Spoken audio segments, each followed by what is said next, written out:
Good job. Good job tonight. Ready to go? No, I'm on Armin. No, he's not going to fight me. He's good. He's a champion. Don't worry. What's wrong? Whoa. Come on, relax, boys. Relax. Dude, that's just childish. You're meant to be a champion in this sport. Look at me. You're meant to be a champion in this sport. Your friend just won. Don't ruin his victory. Our man, congratulations.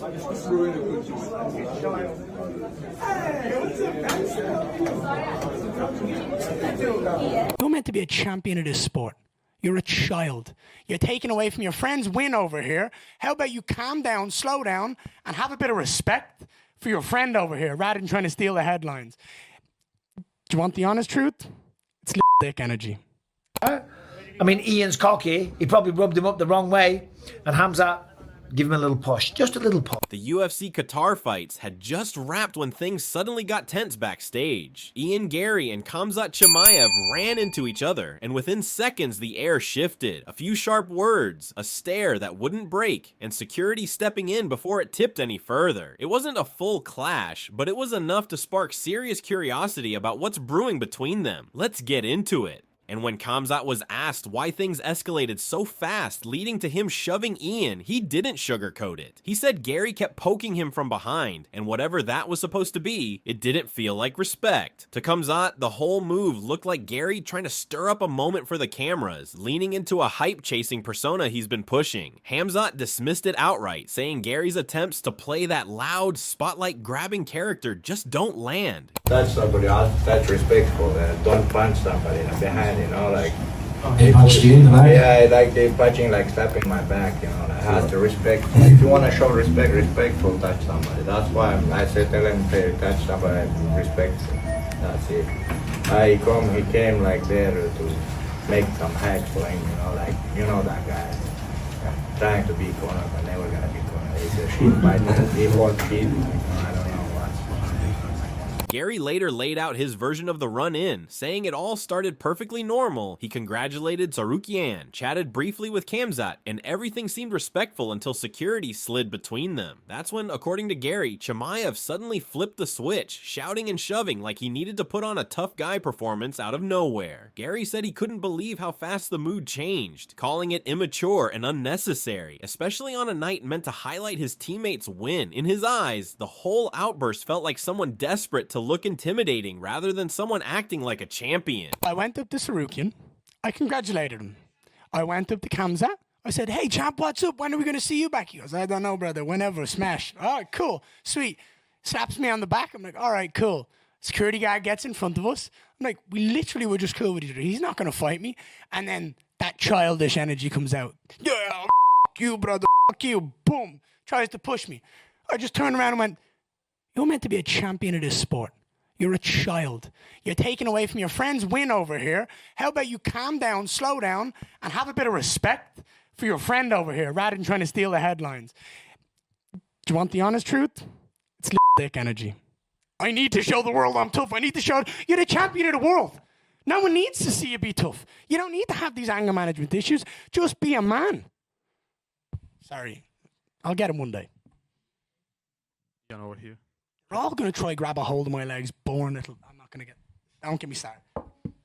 Arman Tsarukyan, who stepped in to calm things down, later explained that Khamzat isn't the type to flare up for no reason. He's usually quiet and keeps to himself. But if someone comes at him with the wrong attitude, tries to get clever, or crosses a line, that's when he reacts. Arman hinted that Garry's approach just didn't land the right way, and once it felt disrespectful, Khamzat's patience snapped. Why does Khamzat hate Ian Garry? Khamzat hate who behaves very bad. He's so quiet guy, but someone is trying to make a joke or behaving bad and misbehaving. You can joke with this guy. What did Michael Bisping weighed in too, saying the whole backstage moment felt like classic schoolyard energy. Ian probably walked in with that confident swagger he's known for, and it clearly didn't sit right with Khamzat. Chimaev gave him a shove, nothing major, but enough to stir the room. Bisping pointed out that it actually boosts Garry's profile, even if Khamzat, dealing with injuries and a belt to defend, had no reason to be mixing it up. He also noted that Garry could have fired back the way Tsarukyan once did at a weigh-in, but he kept himself in check, probably the smart move when the guy in front of you happens to be the middleweight champion. And then backstage you see Khamzat Chimaev, and there's a bit of an altercation. I'm not sure what went on there. I mean, Ian's cocky, he probably rubbed him up the wrong way, and Khamzat give him a little push, just a little push. It was kind of schoolyard, playground type of stuff, you know. But it's good for Ian Garry. It's good for his notoriety. Khamzat got pissed off. I think he's got a broken foot or something. He should be defending the belt sometime soon, but he was almost getting into a fight with Ian Garry. Ian could have responded. He could have gone crazy. He could have acted like Arman Tsarukyan at the weigh-ins and stuck the nut on him. But he didn't, because it's probably not a good thing to do to Boris, the middleweight champion of. Moving on to Arman Tsarukyan, dominating win over Dan Hooker. Arman reflected on his performance with a calm confidence. He said he'll need to re-watch the fight to fully judge his striking, but on the mat, he felt completely in control. The opening round had its risky moments. Sure, that's part of the game, but he never doubted the outcome. In Arman's view, Hooker simply wasn't operating on the same level, and he came in determined to prove it by ending things quickly. Arman, congratulations on your victory. Oh, over here. Take your time. So before the fight, you told me that, you were curious about this fight as a fan because, it's been so long since you've been in the octagon.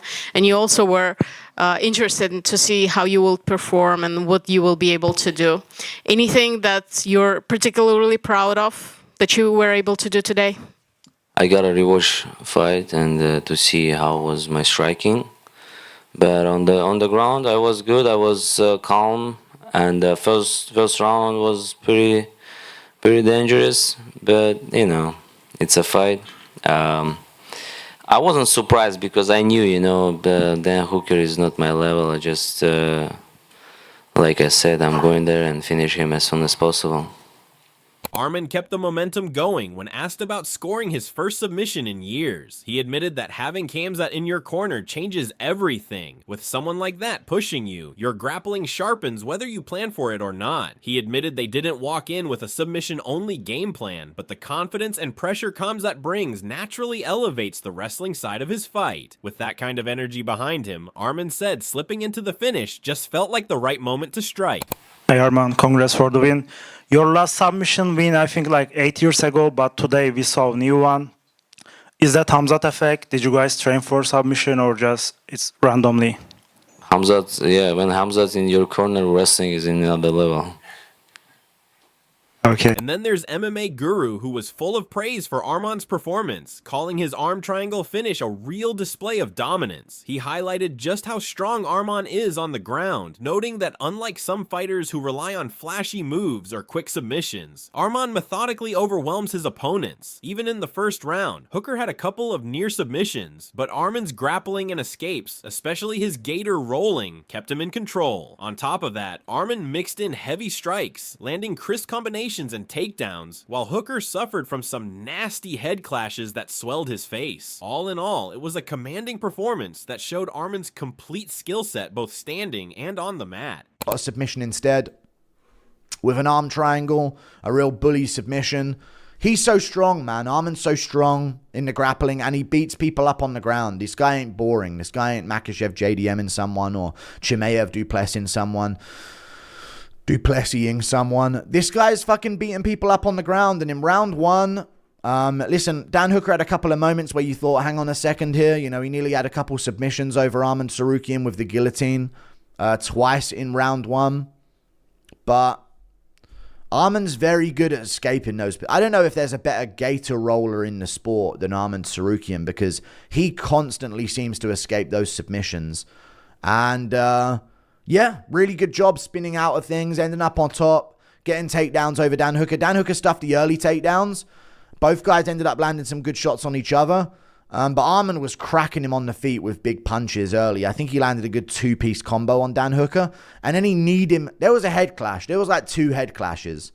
And I think that really badly swole up Dan Hooker's face. He then highlighted a vicious knee from Arman in round 1, swelling up Hooker's brow and eyes, with elbows on the ground adding more damage. On the feet in round 2, both landed strikes, though Arman had the edge. Once he secured takedowns, Hooker's guillotine attempts looked threatening, but lacked the scrambling skill of a seasoned grappler, leaving Arman in full control. But there was also that big knee to the head from Arman in round 1. When Dan Hooker tried to sort of escape wrist control that looked like a bit of a cage grab, glove grab, sorry. But it's all good. But then he kneed him in the face. Arman kneed him straight in the face, right in the forehead like that. And it really badly swole up Dan Hooker's entire brow ridge above his eyebrows and on his eyebrows. And his eye started swelling up in one of the rounds as well as it went on with the elbows on the ground at the end. Then the eyes started to swell up. Then round 2 came around, and I thought, you know, both guys are doing all right on the feet. Both guys are landing some shots. Arman's landing a few more, but Dan Hooker's landing a bunch of kicks to the body. 5 of them, I guess, in hindsight.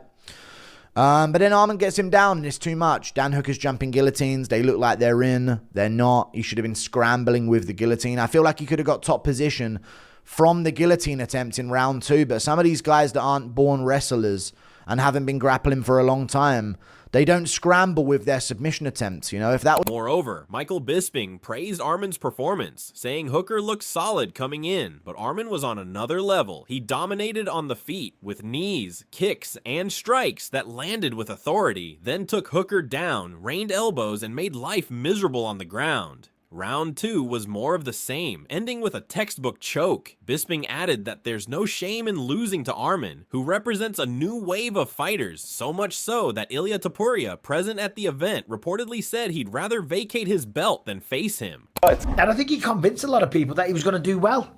And, you know, granted, he has beaten the likes of Mateusz Gamrot that beat Arman Tsarukyan. But tonight, Arman was fantastic. On the feet, he cracked him. He connected with knees, kicks. He butchered up his calf. I mean, everything that he was throwing was landing with authority. Then he took him down, almost crucifixed him, elbowed the crap out of him and just made life miserable for Dan Hooker. And then in the second round, it was more of the same. He went out, butchered him up, landed some shots, took him down, and then choked him out. Listen, no disrespect. Dan Hooker's incredible, right? And there's no shame in losing to Arman Tsarukyan. He is kind of... Bisping broke down Ilya's earlier comments, saying it sounded more like mind games than fear, a way to get under Arman's skin, but he warned that casual fans might misread it as hesitation. With the lightweight division stacked, Bisping emphasized that Arman has earned his spot as the clear #1 contender, and the championship picture is getting crowded, making it crucial for Ilya to clarify his intentions. Like this new generation, he was to fight Ilia Topuria. Ilia Topuria was in attendance, but he has been very quiet, and he did say that he would rather vacate the belt than fight Arman Tsarukyan. I'm the world champion. I'm never gonna give him a chance to fight for title. I will be like, listen, if that's the case, take my belt. No, I don't think he was saying that because he's scared. I think he's just saying that to wind Arman up. But if you're a casual fan or you don't understand the mind games, you might think that Ilya's scared. But Ilya does need to come out and say something, because obviously there's a logjam now at the top. There's Arman, who's rightfully the #1 contender, who on meritocracy... On the other hand, Robert Whittaker said a few things caught him off guard in the fight, starting with Hooker trying to work long and keep Arman at the edge of his reach. What really surprised him, though, was Arman firing that early body kick, something he didn't expect but instantly understood because Hooker was never going to shoot on him. Whittaker noted that once Arman got that first clinch against the fence, everything changed. After they separated, Arman slid right back into Hooker's space, shut the distance down completely, and never gave him that breathing room again. Mate, yeah, I guess I was surprised by a couple moments in the fight. I thought, out of the gate, we saw Dan Hooker trying to utilize his reach and range to keep Arman away. Okay, we saw him. Like, I was surprised. Oh no, I'm not. I was surprised to see Arman throw that body kick, just because I didn't expect it from him. But it makes perfect sense him throwing that body kick because Dan's not taking him down. You know, he doesn't want to be a part of that realm. So, yeah, I thought Armin did like a great job of just pushing up against the fence. What is surprising is Armin was a little wary of the distance of Dan Hooker at first. But then they had that first contest against the fence, and it feels like to me, and tell me if you felt the same or differently, that Armin after he pressed up against Dan, had him on the fence, Dan got off the fence, Armin crept into that space of Dan and never left it again. Yeah. However, Luke Thomas highlighted just how much Armin showed his full skill set in this fight. While fans knew he had strong wrestling and scrambling ability, the bout showcased it at another level, like when Hooker went for a guillotine and Armin rolled in an almost impossible way to end up on top. Thomas called it a mix of athleticism, high-level scrambling, and smart wrestling executed with patience and methodical precision. Even his ground and pound looked sharper, proving this was a complete performance from start to finish. What it is for me, that is by far the best I've seen Armin Tsarukyan, and I think by a considerable distance at that.